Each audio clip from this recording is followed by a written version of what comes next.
I am so excited to do this Q&A. I have a personal connection to this film. It's like a full circle moment. I'm so proud of Aidan. I'm so proud of everyone that was a part of this film.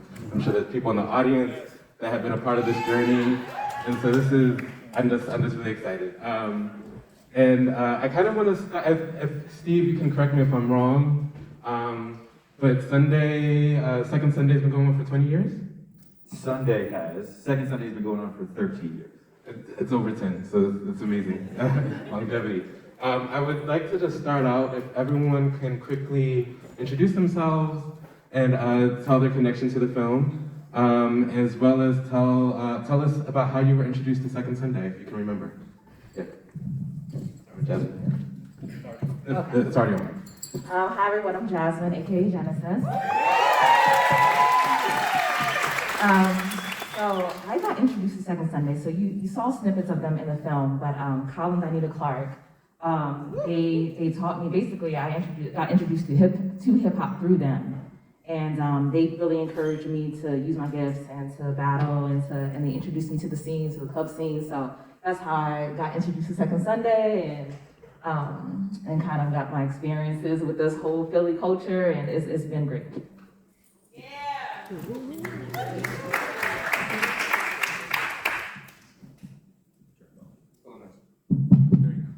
Here we go. All right, so I was introduced to Second Sunday. There's a guy in the crowd right now, real nonchalant looking, right?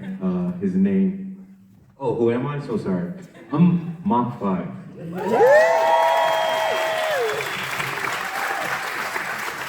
Forgot we had these masks on and that my hair is about 5 inches longer. But yeah, I was introduced to Second Sunday through a after-school breaking program.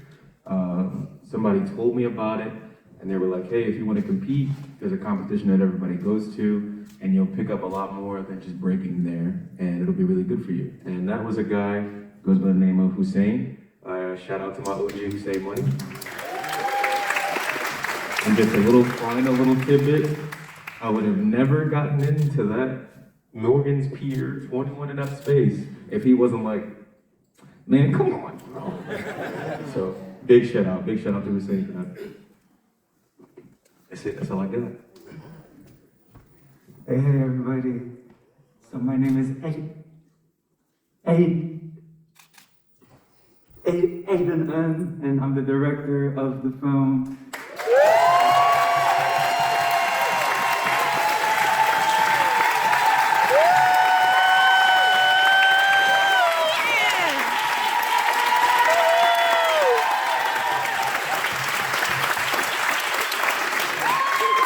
It means a lot. It means just so much just to be able to screen it here in Philly. Probably the premiere, to have you all here to see it. Yeah, it's beyond the wildest dreams I had when, I first stepped into the space. Steve, who's right here, who was, a big part of the imagination of the film at the very outset. And also another person who's in the crowd, Mark Wong. The two of them are the people the two of them were the ones who ushered me into this world. We were actually working on another film, and yeah, I think we were almost wrapped up. And Mark and Steve were like, they should put one more scene, at Second Sunday, and I was like, I don't know what that is. I'm gonna go check it out. And I walked in, I saw the mirrors, I saw the lights. I saw the moving bodies. I just saw the movement and just completely just fell in love with that space. And that was back in 2015. Yeah, so we were, some of that footage is as old as 2015. And I've been, I've been filming the party since then. Wow.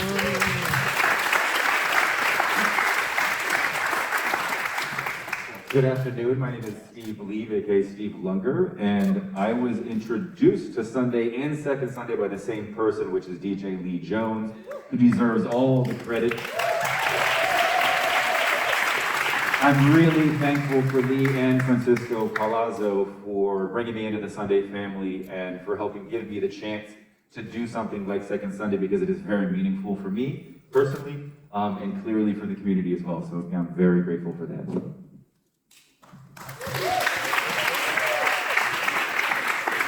Man, look at me like that, man. Good afternoon, y'all. Peace, peace, peace, peace, peace. My name is Brian Lee, aka B. Diddy. I was introduced to Sunday, I think, on my own terms. I can't really remember anybody actually telling me about it. I just was really in the streets that much that I needed to know about anything that was dance going on, and I'm pretty sure I heard, maybe it might have been Facebook, possibly. But my first time was at a mortgage pier, and it was a breaking battle. I was like, oh, this is lit. This is lit, and I'm here for it to today, basically. Straight up.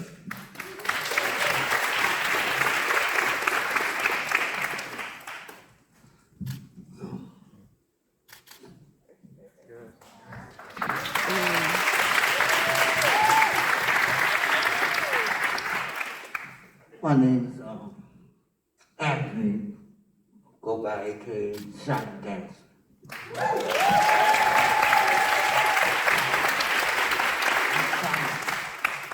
I'm kind of emotional about it because I wasn't really introduced. It was like,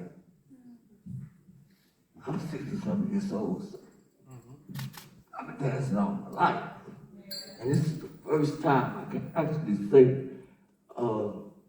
people just drawn to the fact that they saw me, and because so one brother that was in the film said, I love that man. You know, he does that because he loves it. And it's just the way it was. Music was a part of escape from reality. Because reality has a way of drawing you in to the point where you just want to go crazy. So music was my escape. But I was doing what I was doing because it helped me to stay positive in life. And that's what's needed in this world. It's needed because people have a way of letting society and the world draw them down to the point where they just want to go stupid, go crazy. People worry about what color they are, how high they are, and you need something to keep you moving in a positive way. If you want to stay positive, listen to music. Look at the dances that people do, and that will keep you moving in a positive way.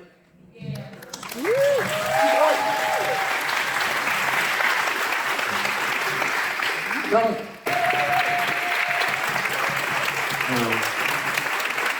So like most documentary filmmakers, they don't actually want to talk about themselves. They want to give more space to the participants during the Q&A. So I have one question for Aidan, then I have a question for everyone, and all the participants and dancers, then I'll go open it to the audience. Aidan, you really captured a balance between the energy and the spirit of dance and movement in Philly, but also you really captured a full faceted way of the dancers that you featured, of Jasmine and McFly and Steve and Diddy. You get a real full picture of it's not just the dance, it's also their personal lives, their families. And knowing that you have footage going back 9 years, how did you create that balance in the film? Were there sacrifices? Was there anything that you, like how did you create that beautiful balance between both the dance culture, but also everyone's personal life and showing exactly, like getting us to know who they are in these spaces? Yeah, I mean, you know, from the first, the first bits of conversation that Steve, Mark, and I had, I have one in my memory out in Clark Park. We were sitting in Clark Park, and we were sitting in Clark Park, and we were trying to imagine what a film about Second Sunday would look like. And I knew for me, that, when I was at Silk City and I saw people moving, I was just blown away, and I was just glued to my viewfinder, and it's like, I wasn't getting paid much to be there, but it's like I just wanted to be there because it was just life-giving, just to see people move in that way. And and I knew I wanted a record of that. I wanted to create an image, and hopefully, just an eternal image that there are people who can move in this way. You know what I mean? And but when I try to imagine how to tell a story in a longer film, we kind of had this idea that in between scenes at Second Sunday, that we would see dancers outside of the club, right? And this goes to what Mark was saying in one of the scenes. It's like when you see somebody dance and move like that, it made me curious. Like, what's your life like on a Monday morning, like on a Tuesday, like what job do you do like outside of this club? Like, I barely know your name at the club. Like, what? But who are you outside of this? Of that moment when you step onto the dance floor and share something real, right? So we knew from the start, that we wanted to get a balance of footage, of the lives of the dancers when they're at home, when they're at their jobs, when they're just not in the club, and after I spent some time with them and filmed with them and kind of I got a grasp on just what the hopes of the community were, just what the dreams, what the challenges were. I think the story just kind of made itself. Like, there was a little bit of design involved in choosing the people who are up here on the stage, just based on where they're at in terms of their careers as dancers, as their lives as dancers. But, just all the pieces just kind of fell into place naturally. It's really beautiful. Into how, within that balance, we really kind of see this this interesting conversation around sustainability and passion and keeping that kind of going, particularly around love for dance. And I'm really talking, Jasmine, like the vulnerability that you show within these scenes about, kind of what you're going through in terms of movement, passion, dance, and how that kind of shifts and evolves through age.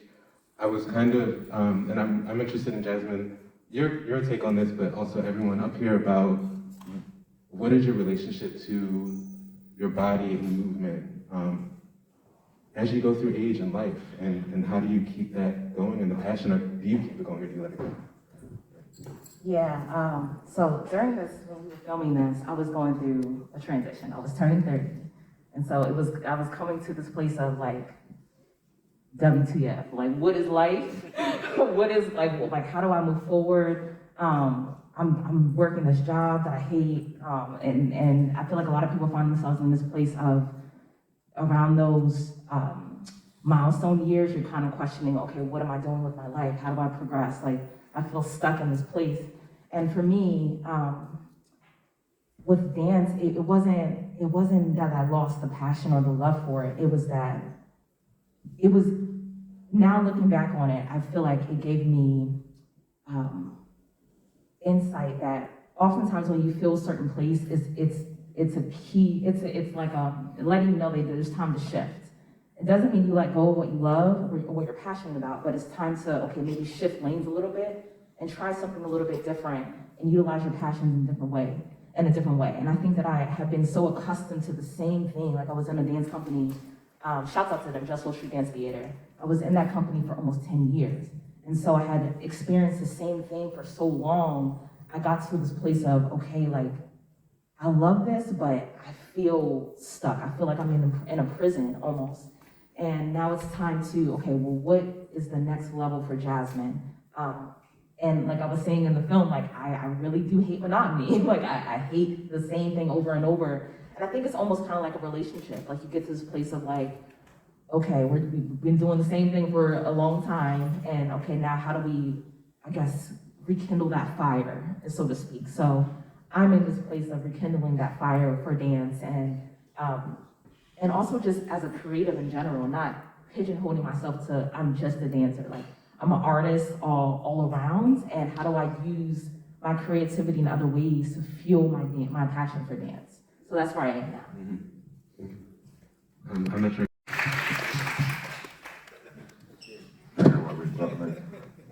I have one more question that I'll open up to the audience.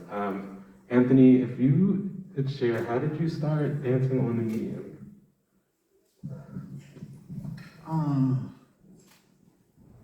Like I said, I'm 52 years old, so dancing became a form of, way to release my energy. I had so much energy in me that my mother used to make bets with me. I bet you can't sit down there for 5 minutes. And she'll put $5 on the coffee table, and by the time the commercial comes, my energy was like, grab that $5 and more. That's my state of mind. So by the time the commercial come on, I don't grab the money and go. She said, I knew you were gonna do it anyway. I just wanted to test you. And I kept thinking about what she was saying, and I'm like, damn, why she keep doing this to me? She know I'm not gonna sit here for 5 minutes. She know it. But that was her way of trying to get me to see you have an energy within you, a spirit within you that needs to be released. Find a way to release it. So my brothers, who were older than me, one was a sound man for a band, and another one, he just did music. And this is in the 70s and 80s, so early 70s and 60s. Michael Jackson was 4 years older than me. So I'm getting a lot of music in me and different dancing style of dancing. That's come after years of being, a teenager or child, and I'm still doing this, and this is the first time I actually got a chance to be recognized beyond my own thought of what I was doing to make myself feel better. Like I said, to live in a society where people are trying to inspire one another instead of trying to come together and find, like they say, what we have in common throughout the world. Think about it. Everywhere you go in the world, there's music. Different cultures have something connecting one another that crosses all racial barriers. That man right there came to me and said, I've been looking for you. And I'm like, why? I'm comedian. I love what I do, but it really didn't it wasn't recognized because I loved it. It was recognized because other people found a connection. And that was so positive to me. I forgot all worrying about who I am, where I'm from, and the things I've gone through. But to be recognized because I enjoyed what I did and other people found some connection with it, it didn't cross my mind to worry about what race I was, where I come from. I just was drawn to the fact that I was able to do it and other people enjoyed it. And there was a connection. Regardless of how I felt, there was a connection. And so when he asked me about it, I said, yeah. I was thrilled to death. I felt like a little kid in a cookie jar. I wanted every little cookie in that jar to be connected with God. And that's the way I draw my energy to understand. It wasn't about me. It's about connection with other people. That's what I got out of it. Open it to the audience. Does anyone have any questions?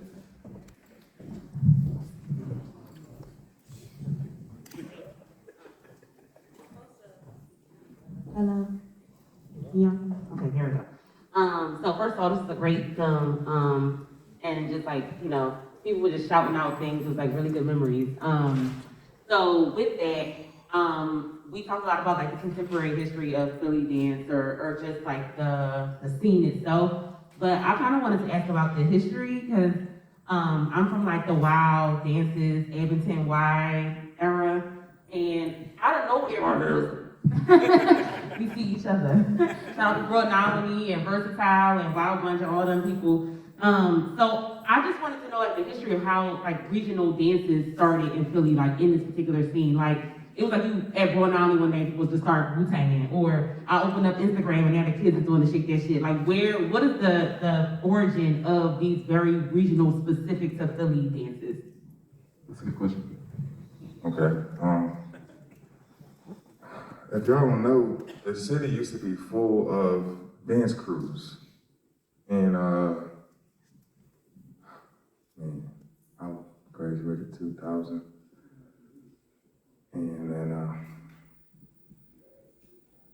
PDK, your Versatiles, your Wild Bunches, your Rep Styles.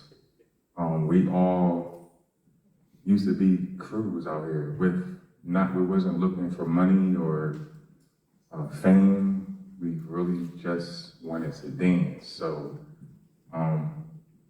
us battling, us meeting up in these places like Broad Island and the Abington Ys and the Y on Broad, what's that, Broad and Master, you know, it was just something that really kept each crew together, you know, and from each crew staying together so long, because I'm positive that right now, even to this day, like I'm still PDK, Philly Dance Kings.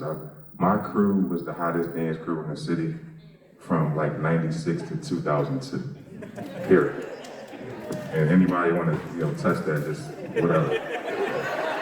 And then these other crews came along, these crews that seen what PDK was doing and said, yo, we can do that too. My mom was right there. She let me bring in strangers to her house to rehearse in the middle of her living room. You know, when I was 15, 16, 17, I was nowhere near grown yet, but I knew what I loved at an early time. So today it's just really about who's still connected, like he was saying, who is connected to who. And unfortunately, we don't have that connection. The connection is gone, unfortunately.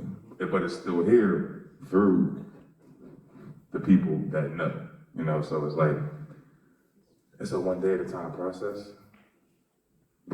And we can't rush it, you know? We just gotta keep dancing. We gotta keep moving, we gotta keep talking about it, we gotta keep spreading the word. The history was definitely set in stone a long time ago. Super long time ago, you know. I don't know, it's a lot, I can say a lot, I don't wanna keep talking, but history is serious. I also think like what you're also talking about is like, there's a connection that used to happen where you would learn a dance through other groups and learning that, and then now things go viral. There's no You don't have clubs. to. There's no clubs out here. We really, I grew up in a club for real. Like I really, like in Philadelphia, we had a culture, a club culture, like you could really go to somewhere Monday, Tuesday, Wednesday, Thursday, Friday, Saturday, Sunday. I just turned 41 last Monday. So I've been dancing in the clubs from like the age of, my mom, when I started going outside, 13, 14, I would tell my mom going out with my cousin. And I was, and we would probably go to the skating ring, but after the skating ring, we was going to the club. And I would spend the night over there. She wouldn't know about it for a while. She probably didn't know until like 16 or 17, but I was in the club very early. And I seen the dancers, some of the rawest dancing you'll ever see in your life. In your life. It doesn't happen like that anymore because we don't have these clubs anymore. The city is full of lounges and hookah spots, and like you gotta buy a bottle now, and you gotta do these things that we didn't have to do 20 years ago. Everybody came in the same building, and we danced until 4, 5, 6 o'clock in the morning, 7 o'clock in the morning. All the energy you ever wanted or needed was from people coming together from other neighborhoods, sometimes other states, Jersey, Baltimore, New York. Like we would all come together and just dance. I'm pretty sure some people in here have lived a little bit of my lifestyle. If you're in my head, I'm positive of it. Come on, like Philly used to have all of these, like, where we at right now? Broad and Pine? Broad and Spruce? Broad Street wasn't the place to be. Spring Garden was the place to be. Girard was the place to be. Columbus Boulevard was all of them hotels, not hotels, all of them homes, all of them sky rises on Delaware Avenue, Columbus Boulevard, clubs. The whole Delaware Avenue used to be full of clubs. You used to be able to pop into one and pop into another one. Where the casino was at, club. Where they building that new space at right there on the corner, Spring Garden and Delaware Avenue, club. Well, Morgan's Pier is new. Newark, the Kavanaughs is probably the longest running space on Delaware Avenue, along with Roar, which used to be like Baja 20 years ago, 25 years ago. So that's what it really is. You know, we don't have that connection anymore because we don't party anymore. We got promoters that create parties. And you gotta follow the promoter now on your social media, or you gotta follow the DJ. So if you're not following a promoter or a DJ or one of your friends that may be into the dance world, you won't know about nothing.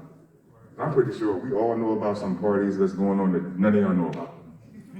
We got probably room for one more question. Aidan, did you want to respond? No, I just want to say, is there one you want to promote? Is there... Oh, hey! Oh yeah, now that I say that, I'm my next event. So my next event is at Warehouse on Watts, the old 923, September 7th, from 10 to 2:30 in the morning. If you want to come, I got tickets right here on the floor in my bag. $10 right now, but that's what's going on. Like just you knowing is what what it takes for the history to keep rolling. And then the second row. Thank you, great film. I want to ask, what does this film want to tell about the topic of gentrification in Philly? Because I know like it's not only remove like the people from their spaces, but it's removing culture. And I think all this dancing and all this music is culture that is taken away from us, and it's taken away from everyone. Because right now we have this space for all of us. And they had the chance to spotlight these wonderful films and our people. But what do you have to say, like, how all of us, we can be displaced and all the things that we create and we move? So, thank you very much. Yeah, I mean, that's a great question. And Brian actually just spoke to that a little bit about, just the disappearance of the clubs. This film is about Silk City, it's about the community, it's about the dancers, but in my mind it was also really like a love letter to Philly, like a grimy love letter to Philly.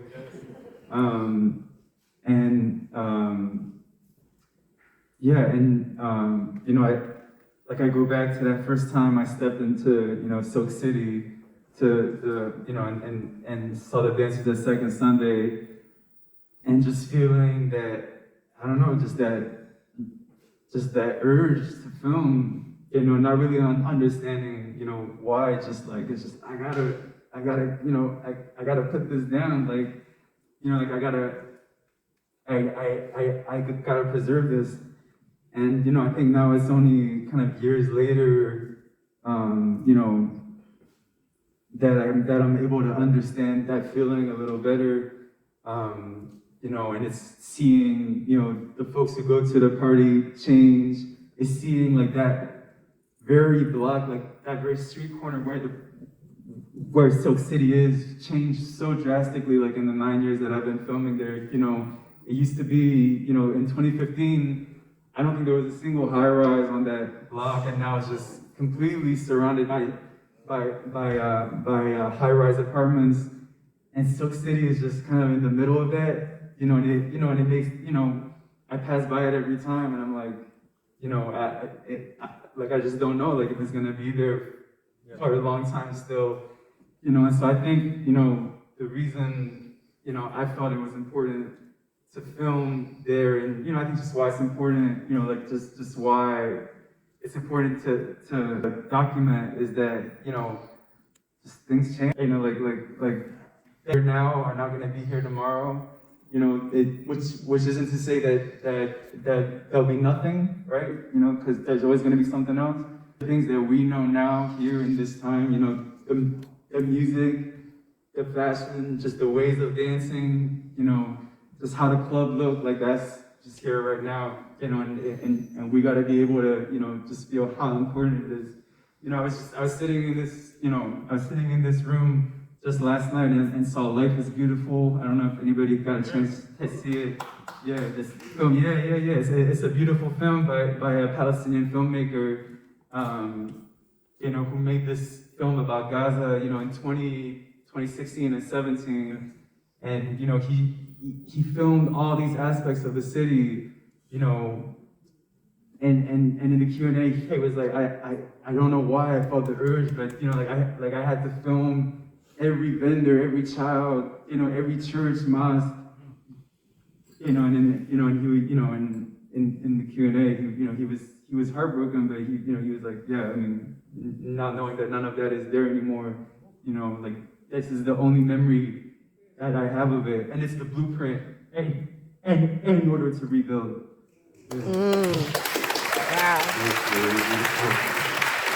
Can I quickly respond to that as well? People power. Hip hop is all over the world because it connects with how we feel as people authentically, right? So it is people like us, like you, who care, who create change. So we have to be intentional about preserving the culture that matters to us. And each dancer here is a historian of their dance, as well as the dance that came before them, because all of them have a story, which we told part of their story. But the way that we preserve it is by, as a community, organizing, being intentional, being mindful, right? And because no one is gonna do it for us, somebody has to step up and make it happen. And with that being said, free Palestine, free Ukraine, free the Congo. We need peace on this planet, and the way that we do that, the way that we find ourselves and the way that we find other people is through art.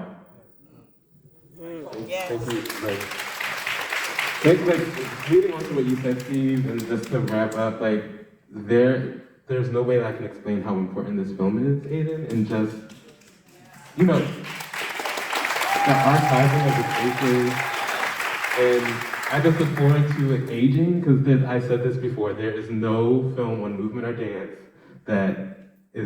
they're all timeless. Bells That Happen, Beach Street, Star Wars, all of them are timeless, and this adds to that kind of canon of archiving and movement. Thank you, Aidan, and thank these shepherds up here of Philadelphia Dance of Movement, Anthony, Diddy, Steve, Mach 5, and Jasmine. Thank you for all of this. And please call these people after the Q&A and ask them